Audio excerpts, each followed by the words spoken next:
اچھا غام صاحب یہ بتائیے گا، آپ کی نظر ذخیرہ حدیث پر بھی ہے، آپ کی اس بات کو تسلیم کر کے ہم اگر وہاں جائیں تو کیا آپ کو کہیں پہ ایسی روایتیں ملتی ہیں اس میں رسول اللہ صلی اللہ علیہ وسلم یہ فرما رہے ہوں کہ لوگوں آؤ آج میں تمہیں پہلے دن انیشیٹ کر کے بتاتا ہوں کہ نماز کیا ہوتی ہے، اور جس طرح ہم نماز ادا کرتے ہیں ابتدا سے آخر تک، یعنی آپ نے کانوں کی لو تک ہاتھ کھڑے کرنے ہیں، اس کے بعد آپ نے اتنے ڈگری جھک جانا ہے، اس کے بعد یہ سارا، تو کیا ذخیرہ حدیث جس کے بارے میں دعویٰ کیا جاتا ہے کہ نماز تو ہمیں اس سے پوری کی پوری ملتی ہے تفصیلات، کیا وہاں پر کہیں نماز انیشیٹ ہوتے ہوئے اور ابتدا سے آخر تک پوری کی پوری تفصیل ایک ایک حکم کی ڈائنامکس کیا بتائی جا رہی ہے وہاں؟ اس طرح کی ہر چیز جو ہے وہ پہلے سے لوگ جانتے ہیں. حدیث کے ذخیرے میں نہ اس کے بیان کی ضرورت تھی، نہ حدیث کے ذخیرے میں یہ بیان ہوا ہے.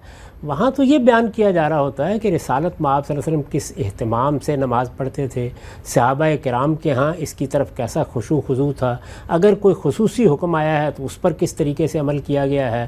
وہ رسالت میں آپ صلی اللہ علیہ وسلم کے ہاں جو کچھ اس کی تاریخ بن رہی ہے حدیث اس کو بیان کرتی ہے، اس کا یہ موضوع ہی نہیں ہے، وہاں یہ چیزیں آئیں نہیں. آپ دیکھیے خود ابو داؤد کی روایت کیا بیان کر رہی ہے. رسالت میں آپ صلی اللہ علیہ وسلم کے پاس جبریل امین آئے ہیں، انہوں نے آ کے نماز کے بہترین اوقات کی تعین کی ہے، یعنی نماز کے اوقات سے تو لوگ واقف ہیں، یہ بتایا ہے کہ اس کے بہترین اوقات کیا ہیں، یعنی وہ کون سا وقت ہے جس کے اندر اندر نماز پڑھی جانی چاہیے. تو اس کے آخر میں کیا جملہ ہے؟ اس کے آخر میں یہ جملہ ہے کہ یہ میں نے ٹھیک ان اوقات کے مطابق آپ کو نماز پڑھا دی ہے جس پر اس سے پہلے تمام پیغمبر پڑھتے رہے. اچھا، تو اس لیے یہ پیغمبروں کی پہلے سے جاری کردہ عبادت ہے. رسالت میں آپ صلی اللہ علیہ وسلم کو جب یہ حکم دیا گیا کہ آپ ملت ابراہیم کی پیروی کریں، اتباع ملت ابراہیم، اس کو ایک حکم کے طور پر قرآن نے بیان کیا ہے، اور یہ کہا ہے کہ ہم نے ابتدا ہی میں یہ وحی کر دی تھی کہ ملت ابراہیم کی، دین ابراہیمی کی پیروی کی جائے. اسی طرح پیغمبروں کی ہدایت کے بارے میں بھی یہ فرمایا تھا کہ بِہُدَاهُمْ اقتدے. تو رسالت میں آپ صلی اللہ علیہ وسلم اس سے پہلے یعنی مسلمانوں ہی کی ایک جماعت سے تعلق رکھتے تھے، حضرت ابراہیم کی اولاد سے تعلق رکھتے تھے. جو چیزیں بدعت کی، شرک کی داخل ہو گئی تھی، قرآن کا موضوع وہ ہے، وہ نہ نئے سرے سے کسی عبادت کا تعارف کرا رہا ہے. یہ اعتکاف، یہ نماز، یہ سب چیزیں تو حرم جب بنایا گیا اس کی تاریخ میں بیان کرتا ہے وہ آگے جا کے. تو اس کی ایسی کوئی چیز نہ کسی اور جگہ سے جاننے کی ضرورت تھی.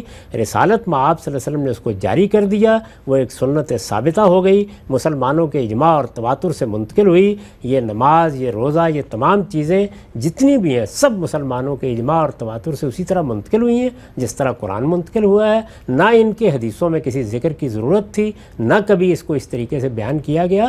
وہاں ان کی تاریخ بیان ہو رہی ہے جو بعد میں وجود میں آئی. ٹھیک. اچھا غام صاحب یہ بتائیے گا کہ ایمان بالغیب یعنی ابتدا کی ہے مومنین کے اوصاف میں جو پہلی چیز بتائی کہ وہ بن دیکھے مان رہے ہیں ان حقائق کو کہ جن کا انکار نہیں ہو سکتا، اور اس کا پھر ناگزیر پہلا تقاضا بن دیکھے ماننے کا وہ نماز کی صورت میں آتا ہے. ہم یہ دیکھتے ہیں، ہم مسلمان ہیں، قرآن ہماری کتاب ہے، اللہ تعالیٰ چاہتے ہیں کہ ہم مومنین میں جو ان کے مقابلے میں پیدا کر کے ان کو ایک ذمہ داری دی گئی اس امت محمدی کا حصہ ہیں. ہماری تو سچی بات یہ ہے کہ اکثریت آپ نکل جائیں عالم اسلام میں، وہ تو نماز بالکل مطلب نماز کا اہتمام ہے، انفرادی سطح پر بھی ہے، لیکن اگر آپ مجموعی اکثریت کو دیکھیں تو ہمارے یہاں تو نماز نہیں پڑھی جاتی. ایک طرف یہ معاملہ ہے، دوسری طرف ہمارا تصور ہے کہ ہم چونکہ مسلمان ہیں، اللہ نے ہمیں پیدا کر دیا، اب جنت تو صرف ہمارے لیے ہے. جو پہلا اولین تقاضا ہے ایمان بالغیب کا، تو مسلمان تو من حیث الجماعت اس پر بھی عمل پیرا ہمیں نظر نہیں آتے. یہ بڑی بدقسمتی کی بات ہے، لیکن ہمیں یہ چاہیے کہ ہم لوگوں کو اس جانب توجہ دلائیں.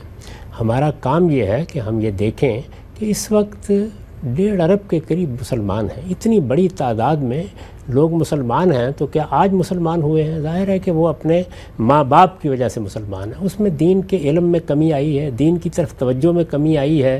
پھر دنیا کے اندر جو تہذیبی ارتقاء ہوا ہے اس نے بڑے مسائل پیدا کیے ہیں. مسلمان اس سے پہلے غلبہ رکھتے تھے دنیا پر، ان کی اپنی تہذیب تھی، ان کا اپنا تمدن تھا، ان کی اپنی حکومتیں تھیں، وہ ایک بڑی طاقت کی حیثیت سے ایک طرح سے دنیا پر حکومت کر رہے تھے. تو یہ ساری چیزیں بڑے اضمحلال کا باعث بنی ہیں.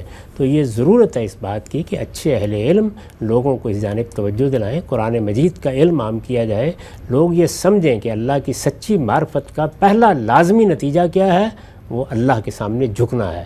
اگر آدمی اپنا سر اللہ کے سامنے نہیں جھکاتا، اس کا دل اللہ کے سامنے نہیں جھکتا، تو پھر اس معرفت کا کیا حاصل کہ جس کا وہ دعویٰ کرتا ہے. اللہ کی سچی معرفت جیسے ہی حاصل ہوتی ہے تو اللہ کے پیغمبروں کی تعلیمات سے یہ معلوم ہوتا ہے کہ دو چیزیں لازماً انسان میں پیدا ہوتی ہیں یا ہونی چاہیے، وہ اللہ کے سامنے جھک جائے اور وہ بندوں کے معاملے میں ایک شفقت رکھنے والی ہستی بن جائے، رحمت رکھنے والی ہستی بن جائے، وہ بندوں پر کرم فرمائے، بندوں کے حقوق ادا کرے، بندوں کے ساتھ انصاف کرے، بندوں کے ساتھ احسان کرے اور اللہ کی راہ میں جو کچھ اللہ نے اس کو دیا خرچ کرے۔ تو یہ دونوں لازمی نتیجے ہیں، اور اگر آپ دین کو دو لفظوں میں بیان کرنا چاہیں تو وہ کیا ہے؟ وہ دو ہی چیزوں کا نام ہے، یعنی اللہ تعالیٰ کے ساتھ تعلق کا اظہار نماز میں ہو اور بندوں کے ساتھ تعلق کا اظہار اللہ کی راہ میں خرچ کرنے میں ہو۔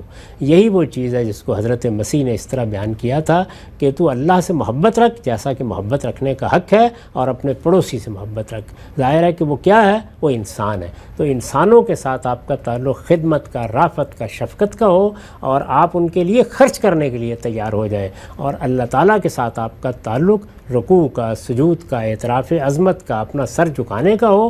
آپ نماز کے لیے شوق کے ساتھ اٹھیں کہ میرے رب نے حاضری کے لیے بلایا ہے، مجھے وہاں حاضر ہونا چاہیے۔ تو یہ درست ہے کہ مسلمانوں کے ہاں اس معاملے میں بڑی کوتاہی ہے، اور اس کوتاہی کو ہر حال میں ہمیں بھی، مجھے بھی، آپ کو بھی، ہر شخص کو دور کرنے کی صحیح کرنی ٹھیک ہے ہم سب